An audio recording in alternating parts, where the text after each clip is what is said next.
nga, reklamo nga, reklamo. Hindi kaya ibon? Radyo aswang. Ang sabi Ma! ko lola, maraming ibon na alaga ang lola ko sa tuhod. Pero bawat linggo, may Ma! patay siya at kinukuha ko nito saka inilalagay sa garapon. Pambili mo ako dyan? Yun ang ibig Pambili sabihin. ng Ng anin? Ibon, ma. Tama ka, anak. Parang yun nga ang ibig sabihin. Yung nga, yung ano yun? Yung ginagamit mo, yung sapatos na may ano? May bilog, may gulong? Ng ibon dun sa palengke. Bibili ako ng isa. Tinapon ko yun. Yung sa akin, tinapon ko. Luwang ka pala, ba't mo tinapon? Anak, lumaban ka ha. Lakasan mo ang loob mo. Hindi ako marunong. Madisgrasya ako. Nangambarang na ito. Gusto ko nga yung gano'n, tapos tinapon mo?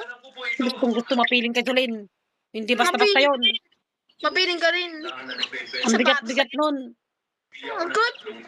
Para ano yun, hindi na ako maglakad. Di ba? Para lang ako jajay. Akala mo lang yun madali. Madali lang yun, ma. Ayaw mo nang ibigay.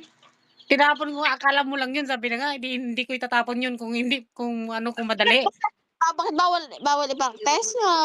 Ayaw mo lang. Nag-practice na ako. Doon nga lang ako sa damo nakatayo. Malaki ka na, matanda ka na. Matanda, huwag matanda. Ang bala ka dyan. Magpahinga ka muna at maghihintay tayo ng 5 hanggang 6 na oras. Bay na lat, ma. Tatalam nga. Kapasnab ka. Sana naman Tumawag ka lang para makipag-away.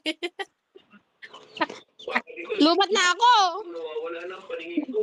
Hindi mag-charge ka. Labanan Kubansin. po, ma. Bye-bye. Sabi, ma. Ngunit hindi pa rin bumubuti ang kalagayan ni Tony.